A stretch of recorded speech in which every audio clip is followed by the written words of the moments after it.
Olá, seja muito bem-vindo ao Business, o programa de negócios da Jovem Pan News. E vamos aos destaques dessa edição.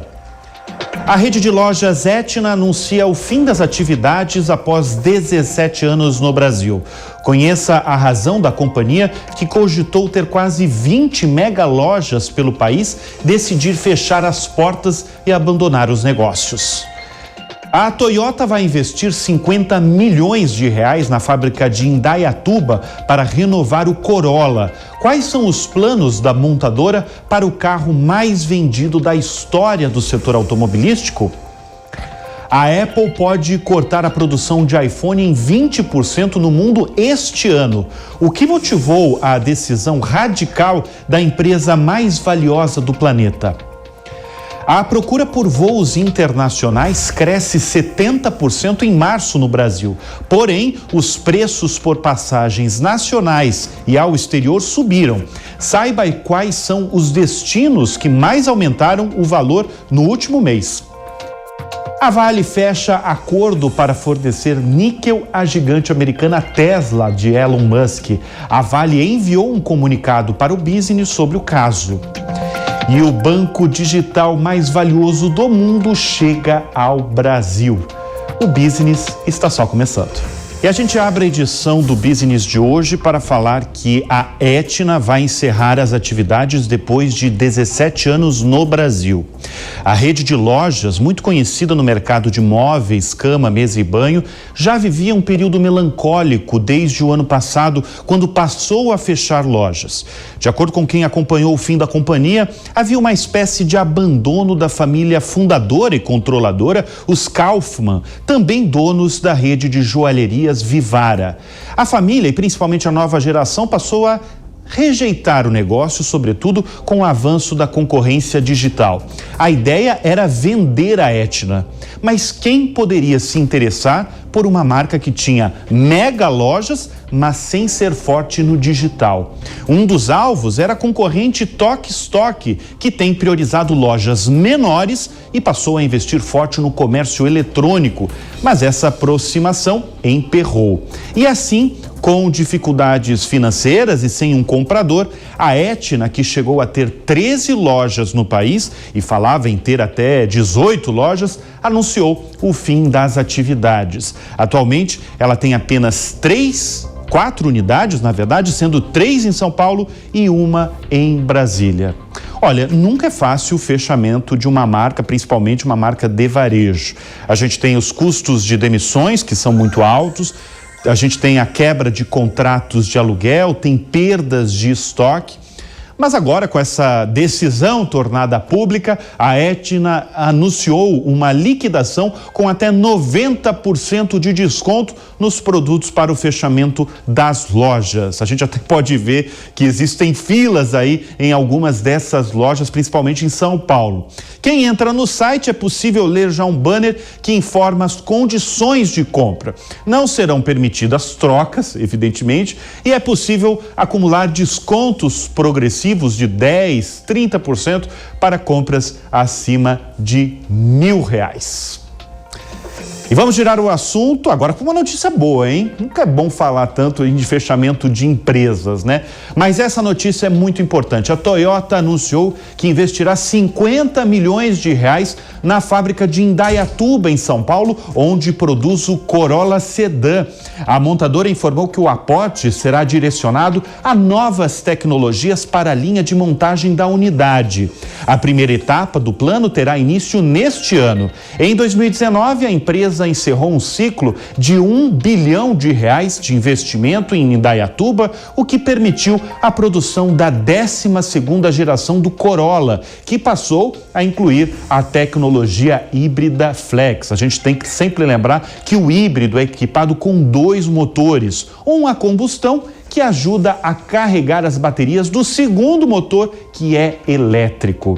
O sedã Corolla foi lançado em 1966 no Japão e é o modelo mais vendido no mundo. Em 55 anos de história, foram vendidas 50 milhões de unidades. No Brasil, está há 25 anos. Da fábrica de Indaiatuba, foram produzidos 1.300.000 Corollas, sendo que 250 mil foram exportados para mercados da América Latina. E a Apple planeja reduzir a produção de 20% do seu novo iPhone SE, segundo uma reportagem do jornal japonês Nikkei Asia. E por que isso? A empresa tem informado a fornecedores que projetam uma demanda mais fraca do que o esperado pelos novos lançamentos do iPhone. Com menos vendas, há ainda o problema de escassez de chips que faltam no mundo.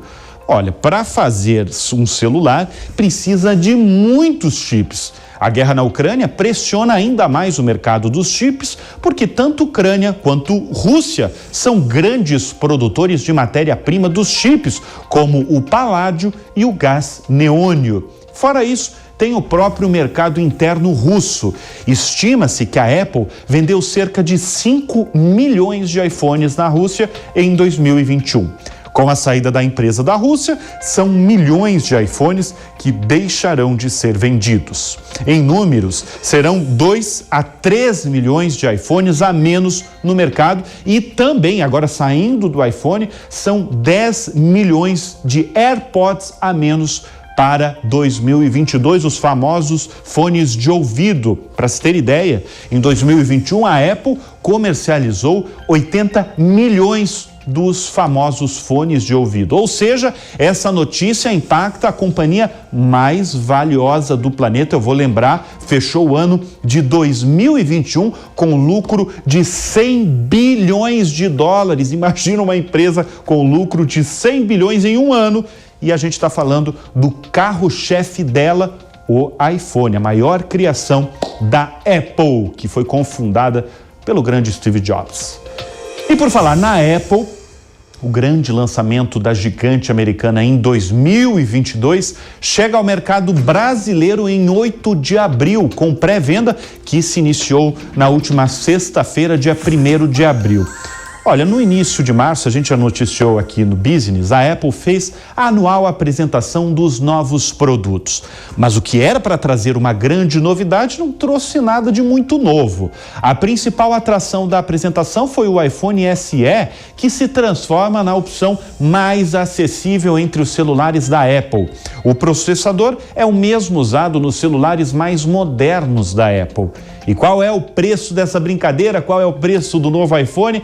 Custa a partir de $429 ou R$4.199. E mais viagens ao exterior, mas com bilhetes muito mais caros. Esse é o resumo da demanda por voos em março no Brasil.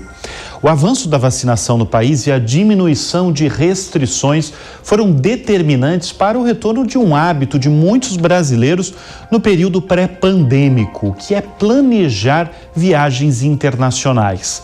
O volume de buscas com destinos fora do Brasil aumentou 70%, segundo dados da Kayak, uma plataforma de comparação de voos. Mas se a busca por destinos no exterior aumentou, o volume de procura por voos nacionais caiu, de acordo com a mesma plataforma. Em março, as buscas por destinos dentro do Brasil diminuíram de 43% para 13%. Quanto aos preços, aconteceu o que muita gente previa. Eles ficaram muito mais caros para todos os destinos, sejam nacionais ou internacionais. É um sinal de que a inflação e o aumento no preço da gasolina já foram repassados para o consumidor. Afinal, o preço do querosene da aviação é uma das principais razões para a alta do valor das passagens. A gente tem que lembrar, o querosene, ele é responsável por 35% dos custos do setor aéreo. Agora, no Brasil, olha a arte que eu vou mostrar aqui para vocês. As maiores altas em cidades brasileiras. Os bilhetes para Florianópolis, em Santa Catarina, foram os que mais subiram. Vamos lá, ficaram 45% mais caro. Em seguida está Brasília, no Distrito Federal, com preços 41% maiores, e logo em seguida São Paulo e Rio de Janeiro, ambos com passagens 40% mais caras. Agora vamos ver fora do país. Como é que está fora do país? No exterior, Porto, em Portugal, foi o destino em que viajar ficou mais salgado, com uma alta de 17%. Em segundo lugar, vem Paris, a capital da França, com 16%. Aí a passagem ficando mais cara. Londres, logo em seguida, 15%. E Lisboa, também em Portugal, com 14%. Agora vamos falar do varejo, né? A Shopee, comércio eletrônico que tem crescido muito no Brasil, fechou as operações na Índia. A companhia tinha cerca de 300 mil funcionários e 20 mil vendedores locais na Índia em dezembro. A notícia pegou muita gente de surpresa no mundo do varejo global, porque as outras operações globais não foram afetadas. De acordo com o Itaú BBA, a Índia foi um foco importante para a empresa, juntamente com o México e o Brasil. Agora, com a Índia fora da jogada, é razoável supor, diz o Banco de Investimentos brasileiro, que os outros dois mercados, tanto o Brasil quanto o México, podem se tornar ainda mais importantes para o crescimento da Si, que é a dona da Shopee. A Shopee nasceu a partir da empresa de jogos Garena, criado por 2 chineses em 2009. O sucesso da produção e distribuição de jogos fez a dupla expandir para o mercado de e-commerce, onde lançou a Shopee em 2015. A empresa segue um padrão clássico asiático. Primeiro conquistar o país de origem, depois avançar para outros países da região até chegar em mercados emergentes de crescimento para além da Ásia, e o Brasil sempre esteve entre os mais desejados. E a Tesla fez um acordo com a brasileira Vale para o fornecimento de um metal fundamental para a companhia americana. A gente tem falado que uma das consequências da guerra na Ucrânia foi a escassez de uma variedade de insumos e produtos pelo mundo. Os fabricantes de veículos elétricos logo ficaram preocupados com o fornecimento de níquel, que é um metal fundamental para fabricar o aço e essencial para baterias de veículos elétricos. A preocupação se deve porque a Rússia é uma das maiores produtoras mundiais do níquel. Na verdade, o preço do níquel ele já estava alto antes da guerra e passou a ficar muito mais depois dela. A Tesla, do empresário Elon Musk, estava à caça do níquel há tempos pelo planeta.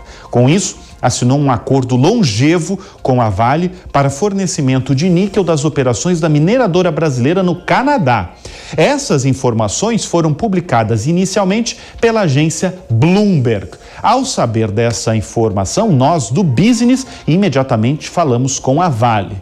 A Vale não quis falar diretamente do acordo, mas disse que planeja aumentar a participação no mercado de veículos elétricos dos 5% de hoje para 30% a 40%, ou seja, um crescimento muito significativo. No comunicado enviado para o Business, a Vale diz que, como líder mundial na produção e fornecimento de níquel, conversa com partes interessadas em todos os pontos da cadeia de fornecimento de veículos elétricos, incluindo grandes fabricantes de automóveis elétricos. A gente está falando da Tesla, uma das maiores do planeta. O chefão Elon Musk, com muita frequência, tem repetido, principalmente no Twitter, a sua rede social preferida, que o fornecimento de níquel é a maior preocupação na expansão da produção da companhia e a disponibilidade do metal é a causa de toda a ansiedade no setor.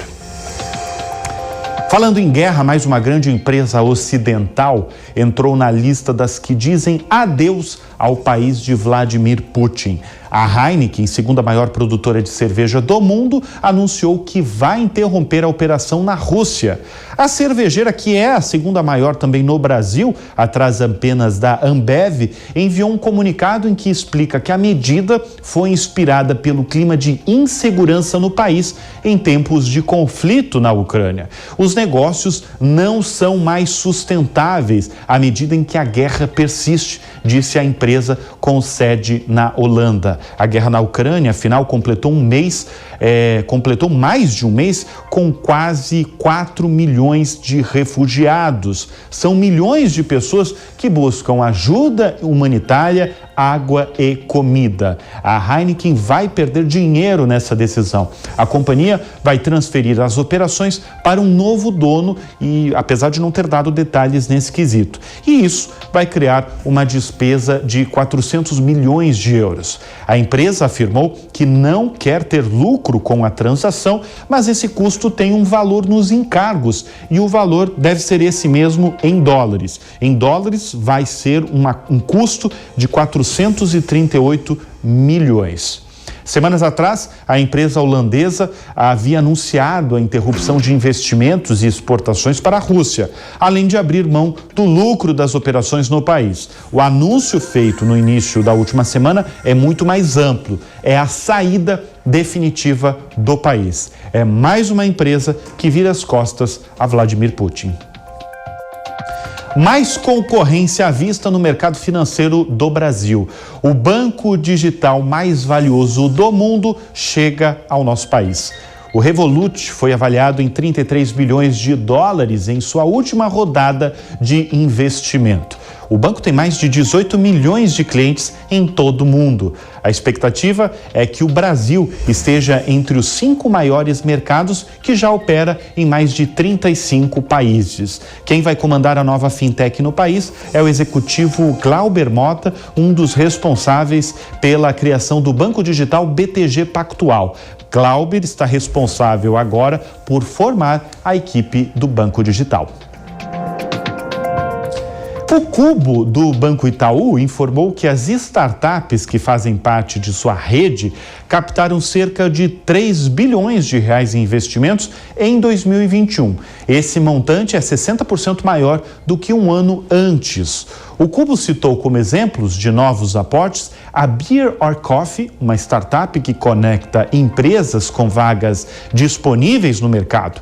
Essa startup, fundada em 2017 no Brasil, levantou 10 milhões de dólares, aproximadamente 55 milhões de reais. Outro exemplo citado pelo maior banco privado do país foi a Nidu, que é uma startup de treinamento de funcionários. A Nidu foi adquirida pela GUP de gestão de RH. Berço das primeiras iniciativas de estímulo a startups no Brasil, o Cubo do Itaú, que foi criado em 2015, tem no histórico ter contribuído com a evolução de 8 unicórnios no Brasil, como o aplicativo de mobilidade 99 e o banco digital Nubank. Unicórnio é quando uma empresa passa a ter um valor de mercado superior a 1 bilhão de dólares. Aliás, deixa eu fazer uma pergunta para quem nos assiste. Você sabe qual foi a primeira startup a se tornar unicórnio no Brasil? Foi o aplicativo de transporte 99. Hoje todo mundo conhece, né? Em janeiro de 2018, a startup passou a valer 1 bilhão de dólares, cresceu com o dinheiro em caixa a partir dos investimentos e só expandiu pelo Brasil. Um dos fundadores do 99, recentemente, falou sobre a promessa que será 2022 no setor de startups. Ele disse o seguinte, que há uma década os investimentos estavam migrando para o Sudeste Asiático, o Sudoeste Asiático, e a América Latina era praticamente excluída do movimento. Hoje, a região da América Latina é o epicentro dos investimentos nesse tipo de negócio. Ótima notícia pra gente. E por falar dessa notícia do Cubo do Itaú, nós vamos receber agora em nossos estúdios um profissional que respira inovação. Ele foi um dos fundadores do Banco Original e atua atualmente nos conselhos de administração da TOTUS, da Falcone, da 20 Partners e do próprio Banco Original, depois de ter atuado nos conselhos de empresas como a B3, a Bolsa de Valores de São Paulo, o Carrefour e a Cielo. Guga Stocco, muito obrigado pela sua presença aqui no Business. Eu queria abrir a nossa conversa. A gente falou aí no programa de hoje sobre investimento em startups, que está crescendo muito nos últimos anos, né? Mas eu queria que você desse um panorama para falar como anda a inovação do Brasil hoje. Perfeito, Bruno. Não, muito obrigado por estar aqui, poder falar um pouquinho sobre isso. Bom, o que está acontecendo? Vocês estão vendo essa quantidade de investimentos, né, que está acontecendo aqui. Qual que é o ponto principal? A gente teve o Covid. Com o Covid as pessoas foram para dentro de casa. O que aconteceu? Ou você deixa o seu negócio online, ou você não vendia. Então imagina aquela tua loja na rua e você não podia abrir aquela loja. Então o que aconteceu? A aceleração das empresas para o mundo digital aconteceu em pelo menos 3 anos. Então, o que significa? Eu tinha que ter um produto, né, que eu imaginava que o meu comércio eletrônico ia funcionar daqui a 3 anos e, de repente, ele tinha que funcionar hoje. Então, essa correria toda que aconteceu fez uma aceleração tão grande, tão grande, tão grande, que o mundo digital explodiu, basicamente. Mas a gente tá, se a gente pegar assim, o Brasil, a gente está atrasado, a gente está em compasso aí com os mercados mais desenvolvidos, ou a gente está na frente? Em que momento está o Brasil no quesito de inovação? Tá, isso aconteceu com o mundo inteiro ao mesmo tempo, tá? O Brasil, por ser um país jovem, ele tem muita rede social, ele conseguiu reagir até num movimento muito interessante. Então, o Brasil acelerou bastante, apesar de estar um pouco atrás, tá? Se você comparar, por exemplo, com os Estados Unidos. Mas se você compara, por exemplo, com a Europa, até que o Brasil reagiu bem. Quem aqui que usava, por exemplo, o Zoom, né, antes da pandemia? Quem aqui pedia comida pelo aplicativo, pelo menos uma vez por semana, antes da pandemia? Poucas pessoas. Então, essa aceleração fez com que se criassem novos modelos de negócio.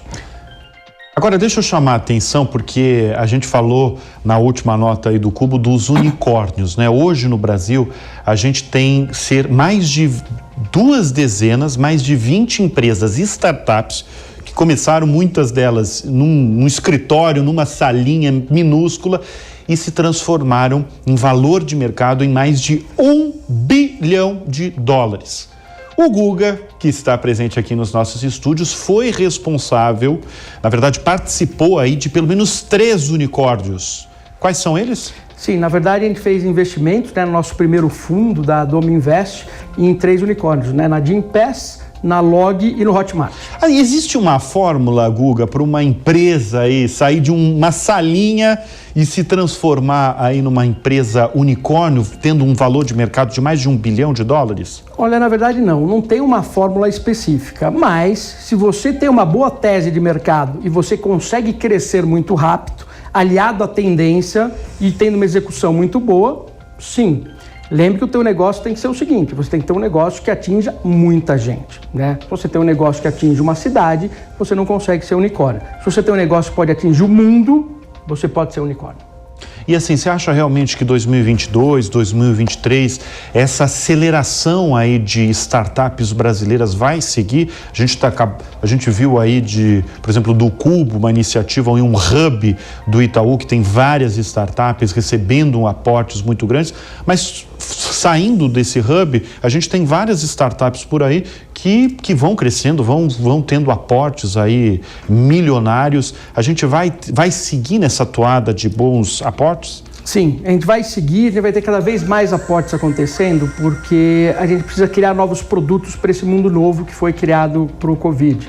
Então a necessidade das empresas está tão grande em se digitalizar que a oportunidade das startups realmente de abraçar esse mercado novo é um momento único, né? Você nunca teve uma oportunidade de ter exatamente o momento de empresas necessitarem de tudo isso, né? E você ter justamente o mercado todo esperando por inovações. Então, o Cubo, por exemplo, fez o quê? Vamos acelerar tudo isso, porque a demanda está lá esperando. Agora, o nosso programa ele é muito assistido, a gente recebe um feedback muito legal de uma ala jovem aí, uma ala que está nas faculdades e também o jovem que está no primeiro emprego, que está descobrindo aí novas áreas, às vezes entra numa empresa muito grande e vai caindo em vários departamentos e vai se descobrindo a partir disso. E uma das perguntas que a gente recebe para executivos que a gente recebe aqui no Business é o que o jovem hoje precisa ser ou ter, mas principalmente ser, para ter uma carreira bem-sucedida? Olha, o jovem hoje, na minha opinião, é educação. Educação faz a diferença primordial para tudo isso. Porque hoje você consegue literalmente com um computador na sua frente construir uma empresa, tá? Resolver o problema de alguém e, obviamente, atingir o mundo inteiro. Então, as redes sociais estão conectadas, né? Os programas estão conectados, você consegue ter clientes em qualquer lugar. Pensa, home office. Hoje você pode trabalhar no home office. No momento que você pode trabalhar no home office, a sua empresa também pode ser virtual. Agora, sem a educação, sem que você tenha acesso às ferramentas, sem que você tenha acesso a tudo isso, é muito difícil.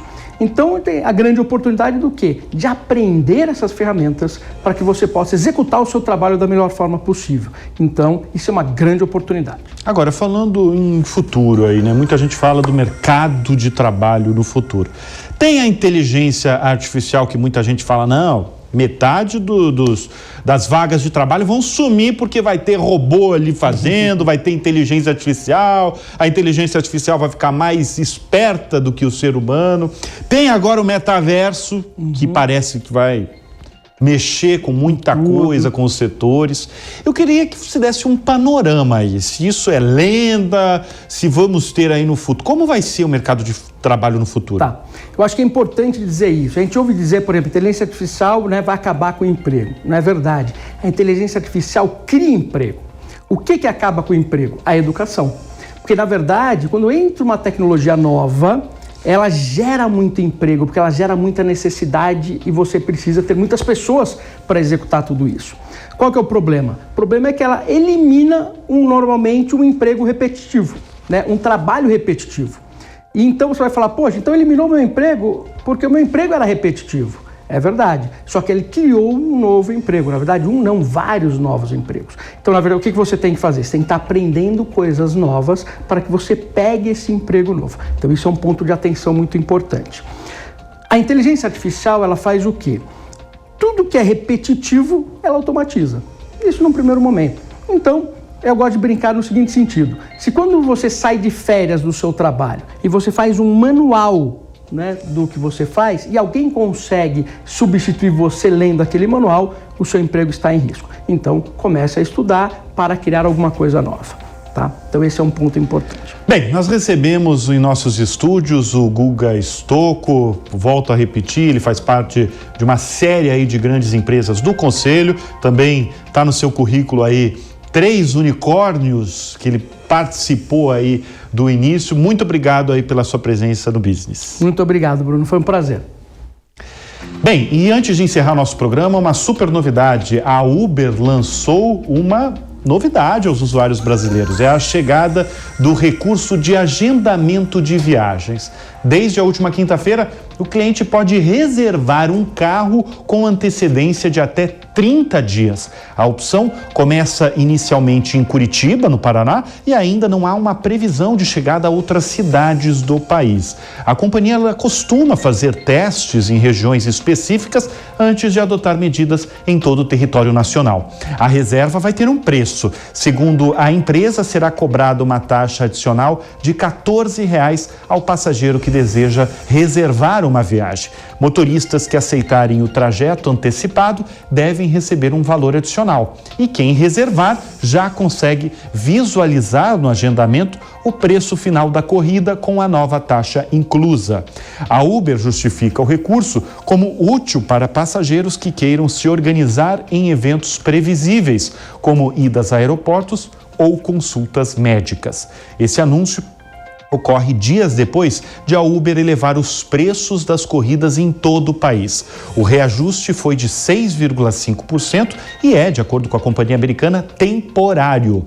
A decisão foi feita após a disparada dos combustíveis e visa, de acordo com a companhia, ajudar também os motoristas a lidar com um pico de alta em seus custos operacionais. Outra novidade da Uber é que a companhia vai tirar do ar o recurso de compartilhar o valor da corrida. Ainda em abril, sabe aquela opção de rachar a conta com os amigos? Vai deixar de existir. E com isso, o Business vai ficando por aqui. Muito obrigado sempre pela sua audiência. A gente volta no próximo final de semana. Até lá. Tchau, tchau.